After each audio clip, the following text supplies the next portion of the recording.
शामिल की पुस्तक और उसका 8 अध्याय और परमेश्वर के वचन के पढ़े जाने के सम्मान में और आदर में हम सब लोग अपने अपने स्थानों पर खड़े हो जाएंगे और मैं इसे आपके लिए पढ़ूंगा। पहला शामिल की पुस्तक और उसके 8 अध्याय को मैं आपके लिए पढ़ना चाहता हूं। परमेश्वर के वचन में इस प्रकार से लिखा हुआ है, जब शमूएल बूढ़ा हुआ तब उसने अपने पुत्रों को इजरायलियों पर न्यायी ठहराया। उसके जेठे पुत्र का नाम योएल और दूसरे का नाम अबिय्याह था। वे बेशर्बा में न्याय करते थे, परंतु उसके पुत्र उसकी राह पर ना चले, अर्थात लालच में आकर घूस लेते और न्याय बिगाड़ते थे। तब सब इजरायली वृद्ध इकट्ठा होकर रामा में शमूएल के पास जाकर उससे कहने लगे, सुन, तू तो अब बूढ़ा हो गया और तेरे पुत्र तेरी राह पर नहीं चलते। अब हम पर न्याय करने के लिए सब जातियों की रीति के अनुसार हमारे लिए एक राजा नियुक्त कर दे। परंतु जो बात उन्होंने कही, हम पर न्याय करने के लिए हमारे ऊपर राजा नियुक्त कर दे, यह बात शमूएल को बुरी लगी और शमूएल ने यहोवा से प्रार्थना की। और यहोवा ने शमूएल से कहा, वे लोग जो कुछ तुझसे कहें उसे मान ले, क्योंकि उन्होंने तुझको नहीं परंतु मुझी को निकम्मा जाना है कि मैं उनका राजा ना रहूं।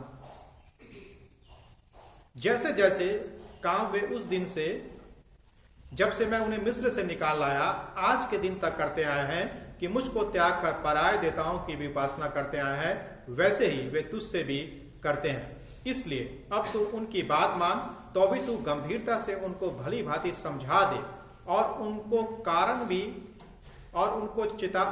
चेतावनी भी दे कि जो राजा उन पर राज्य करेगा उसका व्यवहार किस प्रकार का होगा। शमूएल ने उन लोगों को जो उनसे राजा चाहते थे यहोवा की सब बातें कह सुनाई।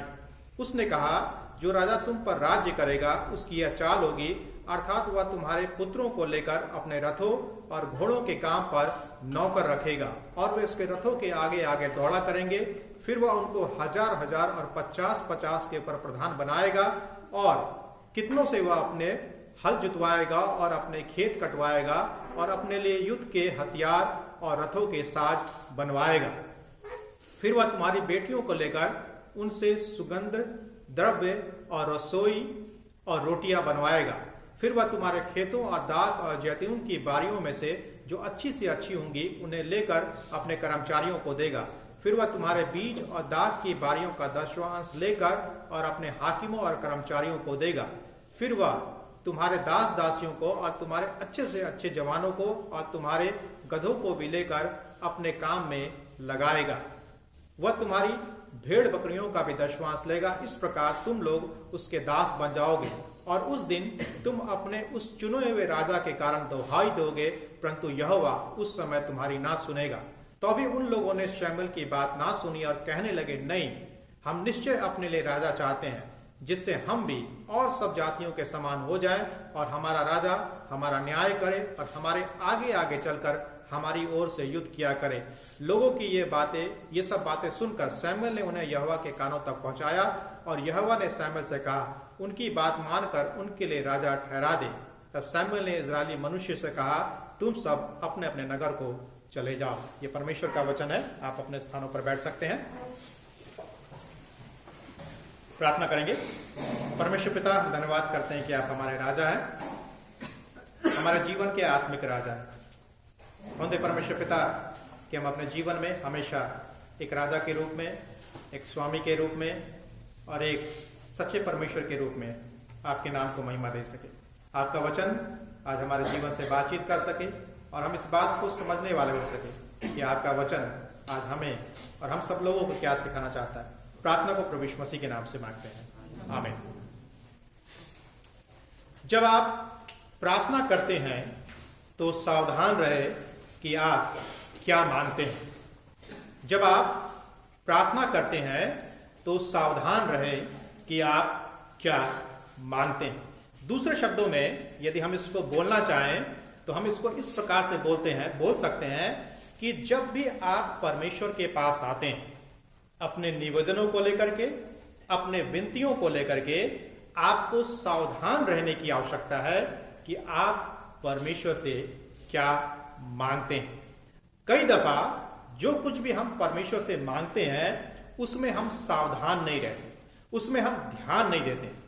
परमेश्वर के पास आने के लिए, परमेश्वर से बातचीत करने के लिए और परमेश्वर से मांगने के लिए हमें बहुत ज्यादा सावधानी की आवश्यकता है। जिस प्रकार से हम मनुष्यों से बातचीत करते हैं, मनुष्यों से मांगते हैं, हम उस प्रकार से परमेश्वर से नहीं मांग सकते हैं। जो 8 अध्याय है, 8 अध्याय में हम बहुत सारी बातों को होते हुए हम देखते हैं। 8 अध्याय में हम क्या देखते हैं कि कहानी शमूएल से आकर के शाऊल के ऊपर क्या होती है, शुरू होती है।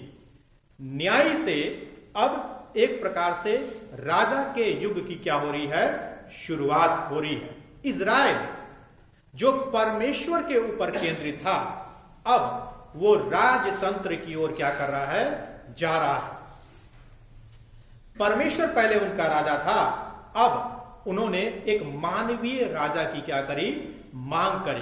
तो ये सारी घटनाएं 8 अध्याय में हम होता हुआ क्या करते हैं, देखते हैं। इस अध्याय में हम परमेश्वर की इच्छा के अनुसार प्रार्थना और प्रार्थना के बारे में जो महत्वपूर्ण सिद्धांत है उसको हम क्या कर सकते हैं, सीख सकते हैं। प्रश्न है, कुछ 3-4 प्रश्न है। जब आप परमेश्वर से प्रार्थना करते हैं तो आप कितने सावधान रहते हैं? जब आप परमेश्वर से प्रार्थना करते हैं तो आप कितने सावधान रहते हैं? क्या आप कुछ कहने से पहले सोचते हैं कि आप क्या कह रहे हैं? क्या आप कुछ कहने से पहले सोचते हैं कि आप क्या करें? घर में छोटे बच्चे होते हैं, यदि उनको कुछ मांगना होता है माता पिता से, छोटे बच्चे कुछ नहीं समझते हैं, उनको चाहिए, इसका मतलब है कि वो चाहिए, ठीक है। उनको ये पता नहीं होता है कि माँ जो चीज की वो डिमांड या जो चीज की मांग वो अपने माता पिता से कर रहे हैं वो उचित है या उचित नहीं है। माता पिता दे पाएंगे, नहीं दे पाएंगे। छोटे बच्चों को इनसे कुछ भी लेना देना नहीं होता है। कई दफा हम भी परमेश्वर के साथ ऐसा ही व्यवहार करते हैं। इसीलिए प्रश्न यह है, जो कुछ भी आप परमेश्वर से मांगते हैं, क्या मांगने से पहले आप सोचते हैं या आप नहीं सोचते हैं? जब आप अपने विनतियों को, अपने निवेदनों को परमेश्वर के सम्मुख लेकर आते हैं, जब भी आप प्रार्थना करते हैं परमेश्वर से, तो क्या आप उन निवेदनों के ऊपर, उन विनतियों के ऊपर, उन अनुरोधों के ऊपर आप विचार करते हैं? क्या आप परमेश्वर के पास अपने विचारों को जब लेकर के जाते हैं, सावधानी से जाते हैं या लापरवाही से जाते हैं? कैसे आप परमेश्वर के पास अपने निवेदनों और अपने विनतियों को लेकर के आप जाते हैं? सबोपदेशक की पुस्तक इस बात को कहती है, बातें करने में उतावली ना करना और ना अपने मन से कोई भी बात उतावली से क्या करना, परमेश्वर के सामने निकालना। क्योंकि परमेश्वर स्वर्ग में है और तू पृथ्वी पर है, इसलिए तेरे वचन थोड़े ही हो। सबोपदेशक 5 अध्याय के 2 पद में यह बात लिखी हुई है। जो कहने की बात है, हमें एक संतुलन को बनाने की क्या है, जरूरत है। जाहिर है कि परमेश्वर हमारा पिता है और जब हम उससे बातें करते हैं तो वो प्रसन्न होता है।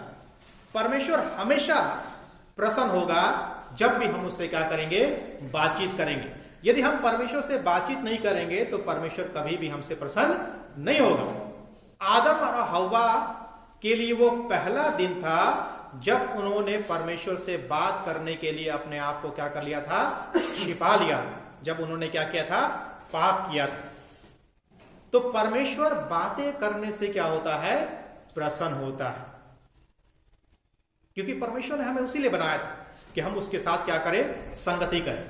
यहां पर सबोपदेशक ये नहीं कर रहा है कि हम प्रार्थना ही ना करें, ये नहीं बोल रहा है।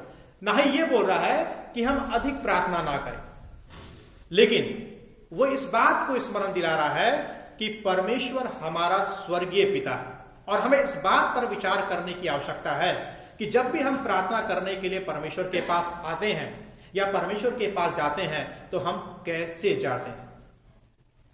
और यही बात है जो प्रार्थना में हम यहां 8वें अध्याय में क्या करते हैं, सीखते हैं। यह एक महत्वपूर्ण अध्याय है, क्योंकि इज़राइल परमेश्वर की इच्छा के विरुद्ध यहां पर कुछ मांग रहा है। जो इज़राइल राष्ट्र था, परमेश्वर के जो अपने लोग थे, वो इस अध्याय में परमेश्वर की इच्छा के विरुद्ध में कुछ मांग रहे थे। और परमेश्वर मालूम क्या बोलता है? परमेश्वर हां भी बोल देता है। सोचिए, परमेश्वर की इच्छा के विरुद्ध मांग रहे हैं और परमेश्वर ने क्या बोल दिया? हां भी बोल दिया। यह एक बहुत ही डर को पैदा करने वाला विचार है। जब हम परमेश्वर के सामने स्वयं के प्रार्थना के जीवन की जब हम क्या करते हैं, जांच करते हैं, तो हमें इस बात को ध्यान में रखने की आवश्यकता है। अध्याय 8 हमें सिखाता है कि प्रार्थना में परमेश्वर के पास जाते समय हमें 3 बातों का ध्यान रखना है। प्रार्थना में हमें परमेश्वर के पास जाते समय 3 बातों का ध्यान रखना है। ठीक है, अक्सर हम ध्यान नहीं रखते। प्रार्थना में जब भी हम परमेश्वर के पास जाते हैं, हमारा ध्यान कहाँ रहता है? मांगने के ऊपर रहता है। ठीक है, हमारा ध्यान मांगने के बारे में ज्यादा सोचता है। इसीलिए जब भी हम परमेश्वर के पास जाते हैं, हम परमेश्वर से मांगते ही रहते। मांगना हमारी क्या है? फितरत। लेकिन परमेश्वर का जो वचन है वो क्या बता रहा है कि जब हम परमेश्वर के पास किसी भी चीज को मांगने के लिए जाते हैं, किसी भी चीज के निवेदन के लिए आते हैं, तो 3 बातों को ध्यान रखें। तो इन्हीं 3 बातों को हम सीखेंगे। पहली बात, 1 से 9 पद के अनुसार, क्या आप प्रार्थना में परमेश्वर की इच्छा पर विचार करते हैं? क्या आप प्रार्थना में परमेश्वर की इच्छा पर विचार करते हैं या आप अपनी इच्छा पर विचार करते हैं? अगर मैं आपसे हाँ मैं पूछने का प्रयास करूं कि आपका उत्तर क्या है, तो हम सब बोलेंगे हाँ, हम प्रार्थना में परमेश्वर की इच्छा पर विचार करते हैं।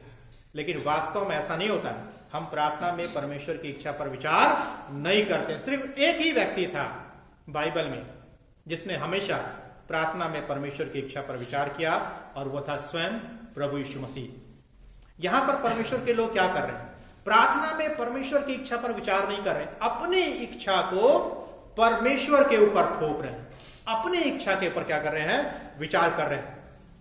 1 से 5 पद को देखें। इज़राइल का जो निवेदन था उसकी हम पृष्ठभूमि को यहां पर पाते हैं, और साथ ही साथ हम एक महत्वपूर्ण सिद्धांत को भी सीखते हैं। हमें और आपको अपने आसपास की दुनिया से अलग होने के लिए बुलाया गया है, अलग दिखने के लिए बनाया गया है। हमें अपनी दुनिया के अनुसार से बनने के लिए नहीं बुलाया गया है। हमें और आपको इस दुनिया से अलग दिखने के लिए बुलाया गया। सैमुएल बूढ़ा हो रहा था। उसने क्या किया? अपने पुत्रों को अपने स्थान पर नियुक्त कर दिया। सैमुएल क्या था? एक न्यायी था। तो उसने सोचा कि उसके 2 पुत्रों को वो क्या कर देगा? न्यायी बना देगा। उसने अपने 2 पुत्रों को न्यायी बनाया, अपने स्थान पर नियुक्त कर दिया। लेकिन हम क्या देखते हैं? वे बेईमान थे, लालची थे और न्याय को बिगाड़ने का काम करते थे। एली के पुत्रों के समान थे। न्यायी को नियुक्त किया जाता है कि न्यायी सही तरीके से क्या करे? न्याय करे।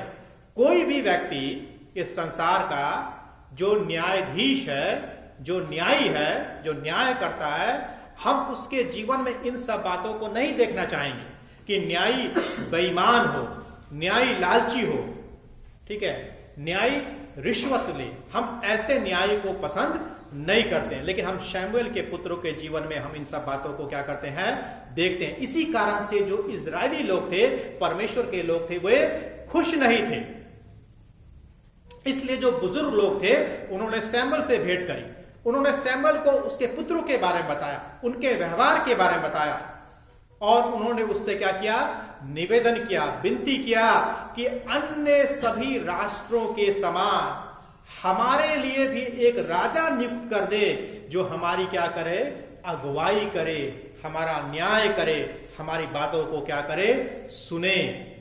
8 अध्याय के 5 पद में राजा के बारे में पूछ रहे थे, राजा के बारे में सोच रहे थे। कुछ भी तो गलत नहीं था। क्योंकि स्वयं परमेश्वर ने कहा था, इजराइल से कहा था कि एक दिन वह उन्हें क्या करेगा, राजा देगा। तो फिर गलत क्या था? गलत यह था कि इजरायली लोग, परमेश्वर के लोग अन्य राष्ट्रों के समान बनना चाहते थे, अन्य देशों के समान बनना चाहते थे, अन्य लोगों के समान बनना चाहते थे। और ऐसा ही हमारे और आपके जीवन के साथ भी है। हम भी अन्य लोगों के समान बनना चाहते हैं, हम भी संसार के समान बनना चाहते हैं। परमेश्वर ने क्या किया था? इजरायलियों को चुना था, संसार से अलग किया था।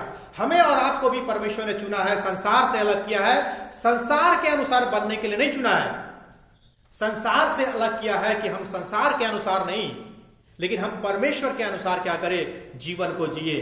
और परमेश्वर के लोग क्या कर रहे थे? अन्य राष्ट्रों के समान बनना चाहते थे।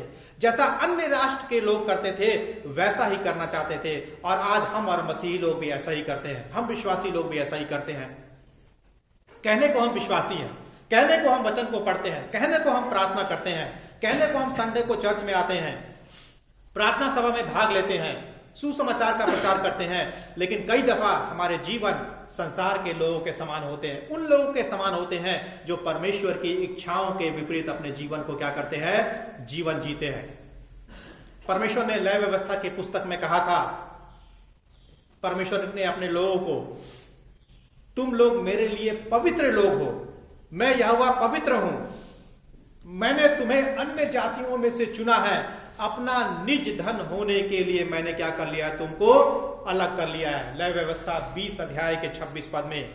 यह एक ऐसा विशेषाधिकार था जिसका आनंद परमेश्वर ने किसी भी राष्ट्र को नहीं दिया था, सिर्फ इजराइल राष्ट्र को परमेश्वर ने दिया था। सिर्फ इजराइल राष्ट्र को परमेश्वर ने चुना था कि वह परमेश्वर के इस महान विशेषाधिकार का क्या कर सके, आनंद ले सके। हम और आप भी नए इजराइल हैं। जो लोग परमेश्वर पर विश्वास करते हैं, हम और आप नए इजराइल हैं, नए सृष्टि है। परमेश्वर ने हमें अपना निज धन होने के लिए चुन लिया है। परमेश्वर ने हमें संसार से क्या किया है, अलग किया है। लेकिन क्या प्रश्न ये उठता है, क्या हम भी अन्य राष्ट्रों के समान बनना चाहते हैं? क्या हम भी संसार के लोगों के समान बनना चाहते हैं? क्या हम भी संसार के अनुसार जीवन को जीना चाहते हैं? जिस तरह से इजराइल को अन्य सभी राष्ट्रों से अलग होने के लिए बुलाया गया था, उसी तरह से हम विश्वासियों को भी परमेश्वर ने अलग होने के लिए बुलाया है, अलग होने के लिए चुना है।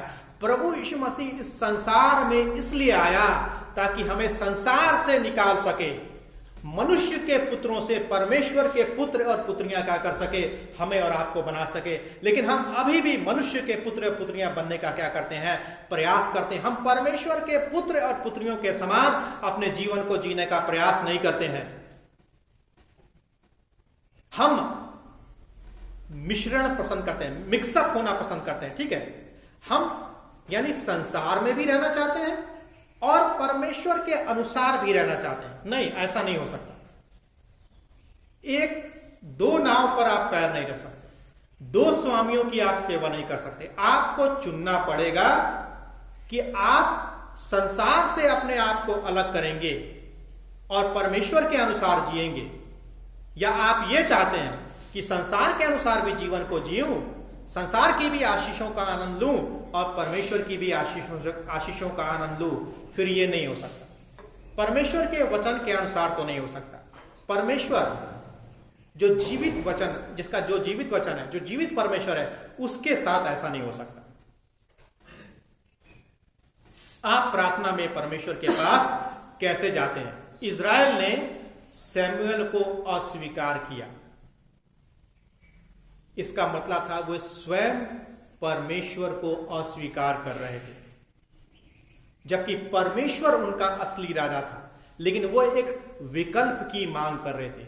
जब हम परमेश्वर के वचन को अपने जीवन में महत्व नहीं देते हैं तो हम परमेश्वर को अस्वीकार कर रहे हैं। समझ रहे हैं?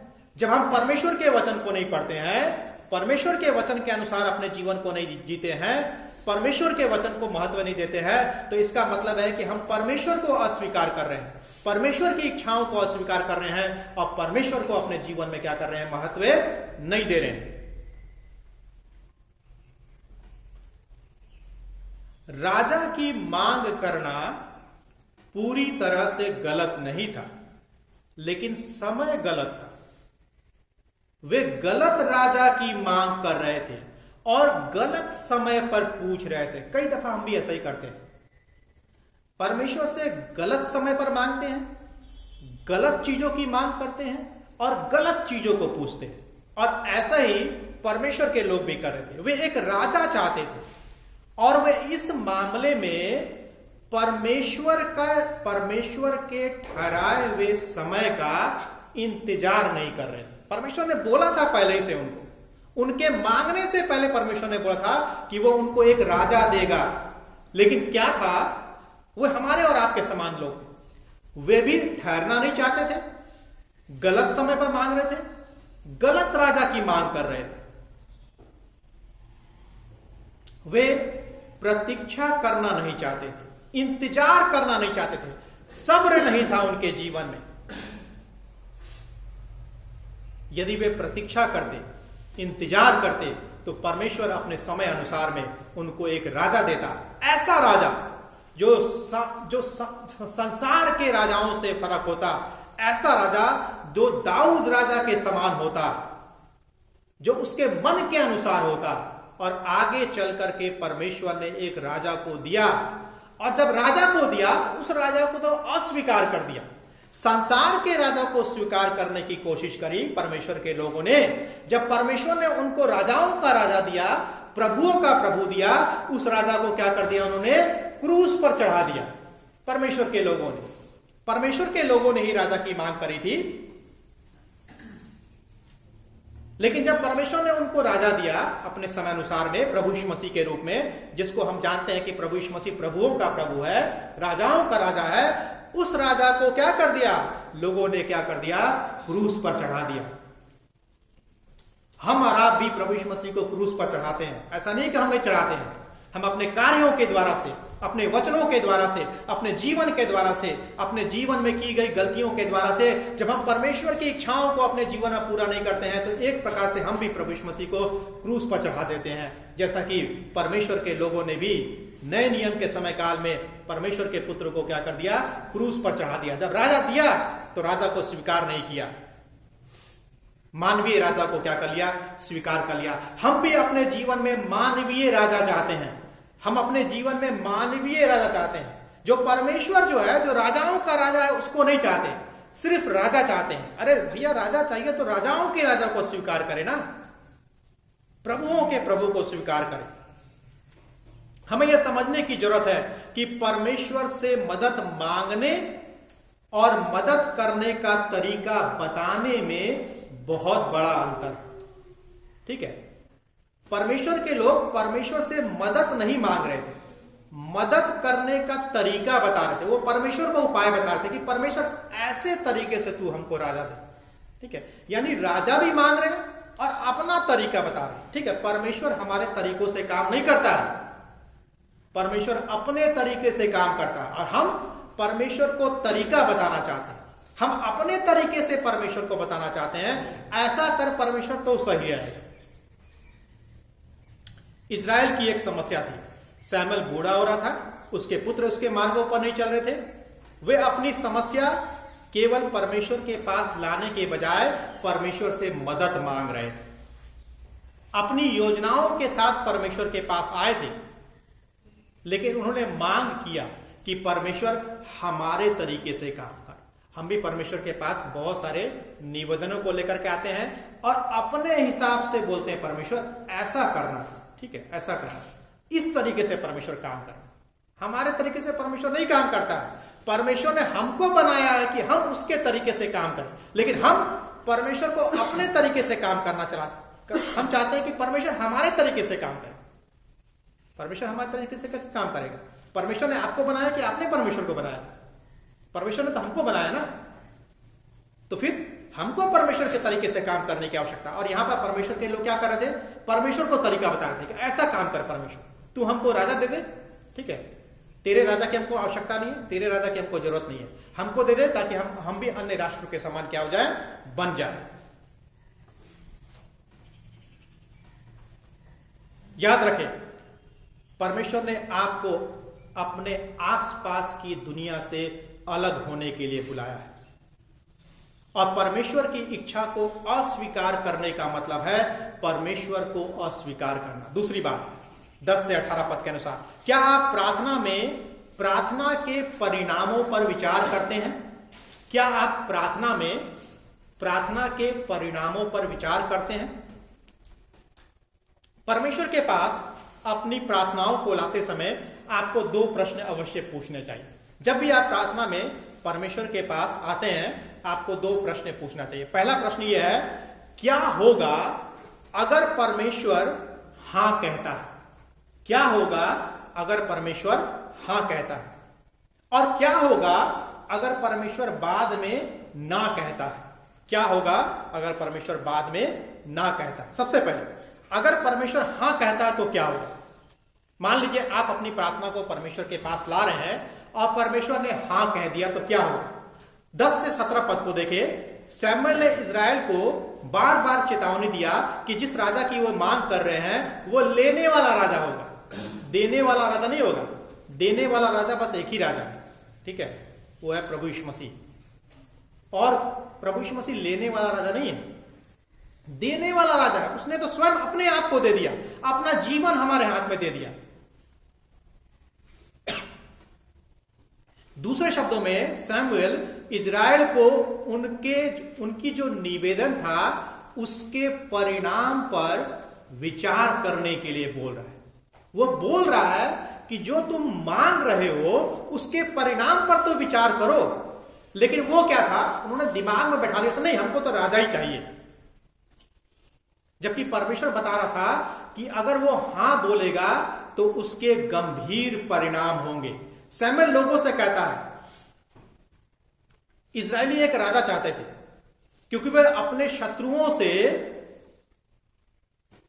आराम पाने के लिए परमेश्वर से चिल्लाते चिल्लाते क्या हो गए थे, थक गए थे। सैमुएल उनको क्या बोल रहा है, भविष्य में तुम अपने शत्रुओं से राहत पाने के बजाय तुम राजा से राहत पाने के लिए चिल्लाओगे। अभी तो तुम शत्रुओं से राहत पाने के लिए चिल्ला रहे हो और राजा की मांग कर रहे हो, लेकिन एक समय आएगा कि तुम शत्रुओं से राहत पाने के लिए नहीं चिल्लाओगे, लेकिन राजा से राहत पाने के लिए चिल्लाओगे, और उस समय तुमको यहोवा उत्तर नहीं देगा। वो उसके परिणामों के ऊपर विचार करने के लिए बोल रहा था, लेकिन दिमाग के स्विच को ऑफ कर दिया था उन लोगों ने। ठीक है, सुनना ही नहीं। हम भी कभी कभी दिमाग के स्विच को ऑफ कर देते हैं, सुनना ही नहीं चाहते। और यही यहां पर इजरायली लोगों के साथ भी था। यदि आप परमेश्वर से अपने आप को परेशानी में डालने के लिए बोलते हैं और परमेश्वर हां कह देता है, तो आप क्या करेंगे? यदि बाद में परमेश्वर से आप अपनी परेशानी से निकलने के लिए बोलते हैं और वो ना कह देते। यहां पर ठीक ऐसा ही हुआ। इजरायली लोग परमेश्वर से बोल रहे हैं, हमको तू परेशानी में डाल दे। कैसे? वो राजा की मांग कर रहे थे ना, तो राजा की मांग करने का मतलब था वो अपने आप को बोल रहे हैं, भैया परमेश्वर तू हमको परेशानी में डाल दे। अब परमेश्वर तुमको बता रहा है कि तुम जो मांग कर रहे हो परेशानी में पड़ सकते हो उससे, लेकिन फिर भी बोल रहे कोई बात नहीं, तू हमको परेशानी में डाल दे, अच्छा ही रहेगा हमारे लिए, हम सब समझ लेंगे, तुमको चिंता करने की जरूरत नहीं है परमेश्वर, हम सब निपट लेंगे, हम सब बहुत एक्सपर्ट लोग हैं, हम बुद्धिमान लोग हैं, ठीक है, हमने एमए किया है, बीए किया है, ठीक है, पीएचडी किया, हम सब समझ लेंगे, आपको चिंता करने की जरूरत नहीं है, हम सब समझ लेंगे, आप बस हमको एक राजा दे दो। तो स्वयं अपने आप को परेशानी में डालने के लिए परमेश्वर से बोल रहे थे, और परमेश्वर भी क्या बोल देता, ठीक है, हाँ, परमेश्वर ने क्या बोल दिया, हाँ बोल दिया। जब परमेश्वर ने हाँ बोल दिया और जब परेशानी में पड़ने लगे और जब परमेश्वर की दुहाई दी, परमेश्वर ने क्या बोल दिया, ना बोल दिया, क्योंकि पहले तो आपने परमेश्वर को हाँ करने के लिए बोला था, ठीक है, पहले ही तो आपने परमेश्वर को हाँ करने के लिए बोला था। तो जब परमेश्वर ने हाँ कर दिया और जब परेशानी में पड़ने लगे, अब परमेश्वर के क्या बोल रहे हैं, अब परमेश्वर आप क्या कर दो, ना कर दो, ठीक है, अब हमारी प्रार्थना सुन लो, अब इसको पलट दो, अब ना बोल दो। दूसरे शब्दों में आपके निर्णयों के परिणाम होते हैं। आप जो भी परमेश्वर से मांगते हैं उसका एक परिणाम होता है। और उनमें से कुछ परिणामों को उल्टा नहीं किया जा सकता है, बदला नहीं जा सकता है। और यहां पर भी ऐसा ही हुआ। कभी कभी हम और आप ऐसी स्थिति में आ जाते हैं जो स्थिति परमेश्वर की इच्छा के विपरीत थी, लेकिन जब हम उस स्थिति में आ जाते हैं तब वहां पर निर्णय बदला नहीं जा सकता है। इसलिए आप जो पूछते हैं उसमें सावधान रहने की जरूरत है। परमेश्वर की इच्छा पर विचार करें, परमेश्वर के उसके परिणाम पर क्या करें, आप विचार करें। अंतिम बात, क्या आप प्रार्थना में अपने हृदय की हटीपन पर विचार करते हैं? हटीपन मतलब जिद्दीपन। क्या आप प्रार्थना में अपने हृदय की हटीपन पर या जिद्दीपन पर विचार करते हैं? 19 से 22 पद में हमें सबसे पहले अपने हृदय की हटीपन पर, जिद्दीपन पर विचार करने की आवश्यकता है, क्योंकि हमारा हटीपन, हमारा जिद्दीपन हमें परेशानी में क्या कर सकता है, डाल सकता है। ध्यान दें, परमेश्वर ने इजराइल के अनुरोध को, इजराइल के विनतियों को तुरंत स्वीकार नहीं किया। उसने पहले शमूएल को बोला कि उसके परिणाम के बारे में उनको बता। शमूएल ने राजा के नुकसान, राजा होने के नुकसान के बारे में बताया, उसके नकारात्मक परिणामों के बारे में बताया। इजरायलियों ने उसके बारे में सोचा, लेकिन इजरायली लोग पीछे नहीं हटे। 19 से 20 पद को देखें, इजरायली लोग पीछे नहीं हटे। शमूएल ने बताया, शमूएल ने नकारात्मक परिणामों को बताया, राजा के द्वारा से होने वाले परेशानियों को बताया, सब कुछ को बताया, लेकिन वे अपनी मांग से पीछे नहीं हटे। उन्होंने बोला नहीं, हमको चाहिए तो चाहिए ही, और कुछ नहीं सुनना। वे चाहते थे कि उनका एक राजा हो जो युद्ध में उनके साथ चले, उनके साथ लड़े। वे चाहते थे कि राजा उनके बदले में आगे बढ़े, उनकी लड़ाई को लड़े। हम यहां पर मानव हृदय की जिद्दीपन को देखते हैं, हटीपन को देखते हैं। लोगों ने शमूएल की बात मानने से इनकार कर दिया। हम भी कितनी बार परमेश्वर की आज्ञा को सुनने से इनकार कर देते हैं। जब हम परमेश्वर के वचन को पढ़ते हैं, परमेश्वर की इच्छाओं को पढ़ते हैं, हम परमेश्वर की आज्ञा को मानने से इनकार कर देते हैं। हमारी जिद, हमारा हटीपन कई दफा हमें बड़ी मुसीबत में डाल देता है।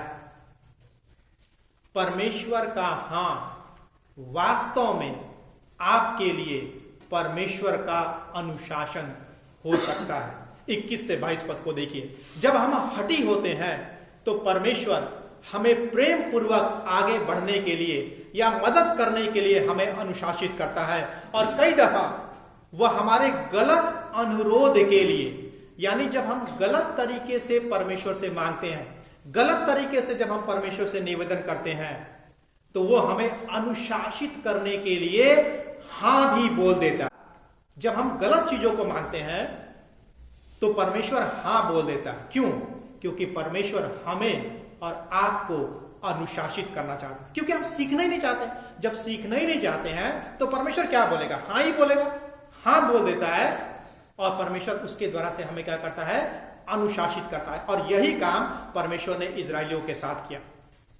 जब परमेश्वर हां कहता है तो यह अच्छा संकेत नहीं है। जब हम गलत चीजों के लिए परमेश्वर से मांग रहे हैं और गलत चीजों के लिए परमेश्वर ने हां कह दिया, तो उसका परिणाम अच्छा नहीं होगा, उसका परिणाम अवश्य बुरा होगा। यही कारण है कि जब आप अपने निवेदनों को लेकर परमेश्वर के पास आते हैं, आपको सावधान रहने की जरूरत है, आपको सचेत रहने की जरूरत है कि आप क्या मांगते हैं। प्रार्थना में परमेश्वर की इच्छा पर विचार करें, परिणामों पर विचार करें, और अपने हृदय की जिदपन पर भी क्या करें? विचार करें। अंत में हम इस कहानी से, इस घटना से क्या सीखते हैं? पहला शामूएल 8 मुख्य रूप से इस बात का अध्ययन है कि जब आप प्रार्थना में परमेश्वर के पास जाते हैं तो क्या नहीं करना चाहिए। मैं इस संदेश को कुछ सकारात्मक बातों के साथ समाप्त करना चाहूंगा। जब हम प्रार्थना में परमेश्वर के पास जाते हैं तो हमें कुछ कामों को करना चाहिए, कुछ बातों पर ध्यान करना चाहिए, जिसमें से पहली बात है परमेश्वर के सामने अपने आप को नम्र करें।